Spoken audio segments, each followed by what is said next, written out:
Welcome back to my YouTube channel. हमारे YouTube channel में आपका बहुत बहुत स्वागत है। I am recording this video after a while.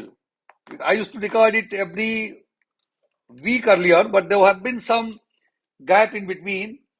Sorry for that. And henceforth, I'll again go back to the original habit of recording one video in a week at least. So चलिए हम आगे बढ़ते हैं। आज का video हमने जो choose किया है उसका टाइटल है कि हम कैसे म्यूचुअल फंड के पोर्टफोलियो को क्रिएट करें या स्ट्रक्चर करें।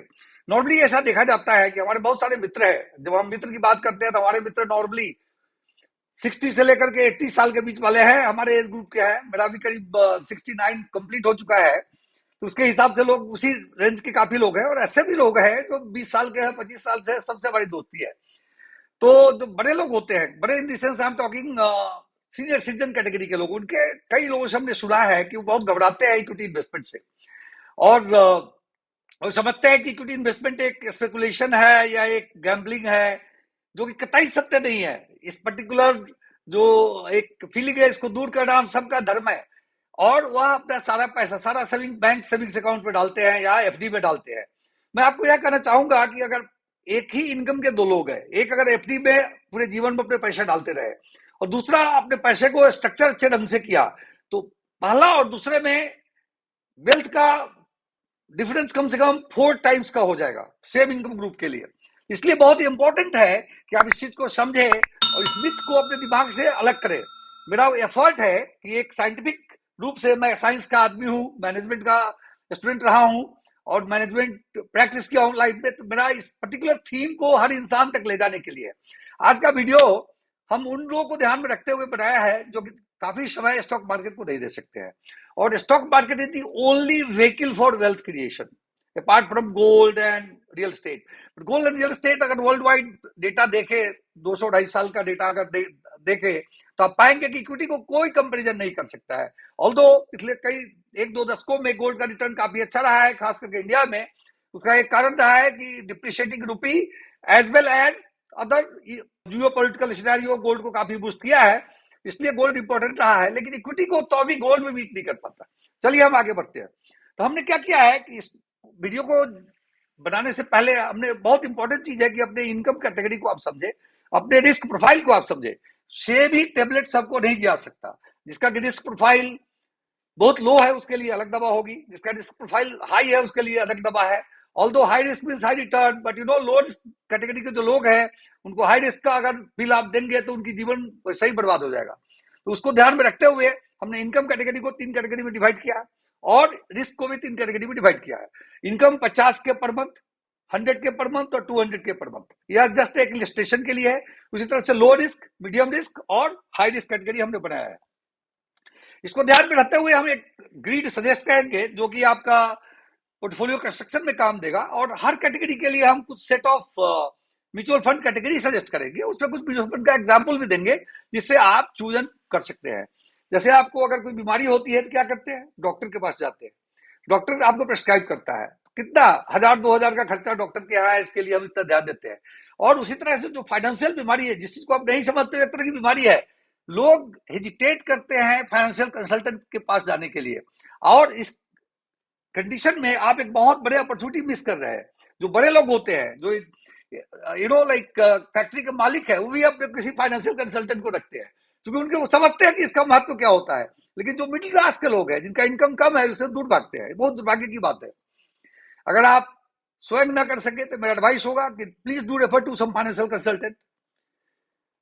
If you think I can help you, please feel free to come to me. I certainly will be of some help to you, or reach to any consultant you like or known to you. That is your choice. But my suggestion would be, don't let this opportunity go from your life. It's $1 million opportunity which will transform your life, which has got potential to leave you poor versus rich. So choice is yours. अगर आप इन चीजों को समझना चाहते हैं, इस video के अंत तक बने रहिए। इसके प्रिंसिपल को समझिए। अगर एक बार प्रिंसिपल आप समझ लेते हैं तो हमारे ऐसे कोई कंसल्टेंट भी आते हैं तो उनसे आप डिस्कस कर सकते हैं। या आपका पैसा है, इसलिए आपको समझना बहुत जरूरी है। और उस दृष्टिकोण से मैंने सोचा कि इस पर क्यों ना एक वीडियो बनाया जाए। सबसे इंपॉर्टेंट चीज होता है, एक चीज मैं बताना चाहूंगा, जो एक मिथ है कि इक्विटी ज्यादा रिस्की है। एक जेरोम सिगल करके एक है, उन्होंने एक किताब लिखी है, stocks for long term investment. वो वाटन के प्रोफेसर है, रिटायर्ड प्रोफेसर है। 220 साल की अमेरिका को हिस्ट्री को उन्होंने उस बुक में डाला है और एक्सप्लेन किया है। यह पाया गया है कि अगर आपका इन्वेस्टमेंट होराइजन 10 साल से ऊपर है, 10 साल, 15 साल, 20 साल, 25 साल है, तो उस केस में equity is more safer than bonds. Bonds का मतलब होता है किसी कंपनी में इन्वेस्टमेंट या एफडी टाइप के जो इन्वेस्टमेंट्स है, जो कि फिक्स रिटर्न इन्वेस्टमेंट है। यह सुन के आप चकित हो जाएंगे। इक्विटी में फ्लक्चुएशन होता है, सो हर दिन इसको देखने की जरूरत नहीं है। अगर एक अच्छा कंस्ट्रक्शन आपने कर लिया, फिर सो जाइए, अच्छी नींद काटिए, और 10 साल 15 साल के बाद आपको यह सरप्राइज देने वाला है, यह मेरी गारंटी है। तो चलिए आगे बढ़ते हैं। तो तीन जो हमने इनकम कैटेगरी सजेस्ट किया है वह 50,000, 1,00,000 और 1,50,000 का है। तो हम एक ग्रिड क्रिएट करते हैं और इस ग्रिड में 9 सेल्स हो जाएंगे। तो इसके 3 हो गए इनकम कैटेगरी और 3 हो गया इसका यहाँ 50K, 100K per month and 200K per month.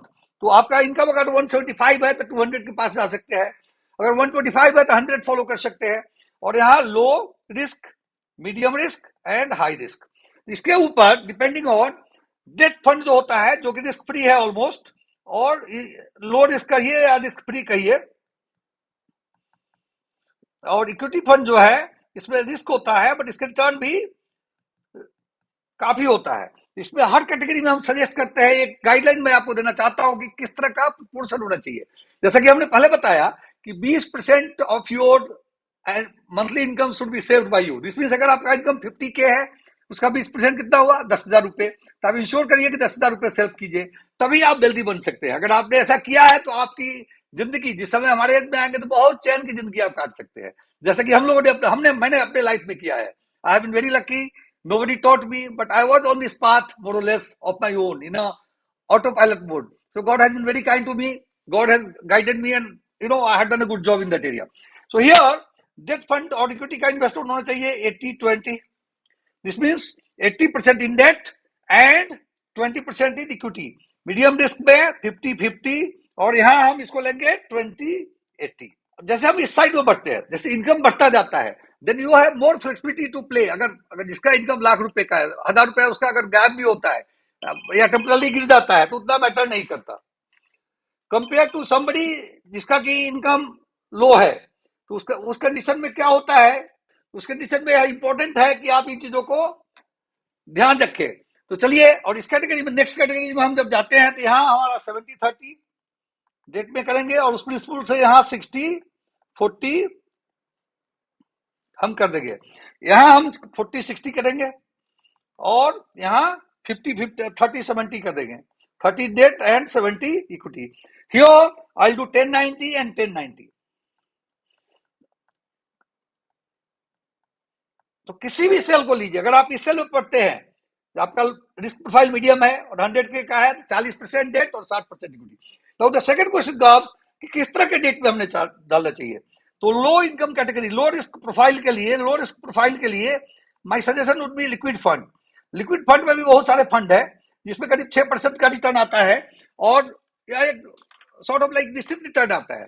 या फिर जैसे आपका रिस्कीनेस बढ़ता है तो उसको आप थोड़ा थोड़ा बढ़ा सकते हैं। तो लिक्विड फंड में एबीएसएल का फंड है, क्वांट है, एक्सिस का फंड है, वो अच्छा है, और इसमें लिक्विड फंड में डाल सकते हैं। और इक्विटी में इसका एलोकेशन आप कर सकते हैं, निफ्टी 50 में का जो इंडेक्स है उसमें डाल सकते हैं, और लार्ज कैप इक्विटी में भी आप डाल सकते हैं।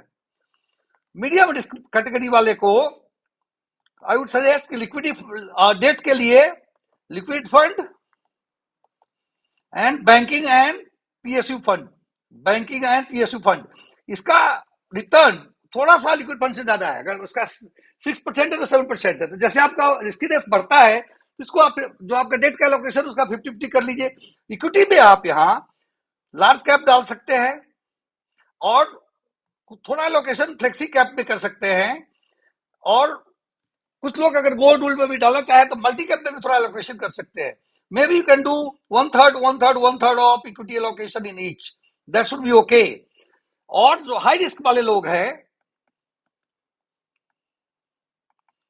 वहां डेट फंड में मैं सजेस्ट करूंगा हाइब्रिड फंड। हाइब्रिड फंड होता है जिसमें 90% डेट है और 10% इक्विटी है। इसमें कोटक का फंड अच्छा है, आपका एविएशन का फंड भी अच्छा है, कई फंड है इसमें जो काफी अच्छे हैं, आईसीआईसी के फंड अच्छे हैं, इसमें से कोई भी आप ले सकते हैं, हाइब्रिड फंड लीजिए। और यहाँ इक्विटी में फ्लेक्सी कैप, मिड कैप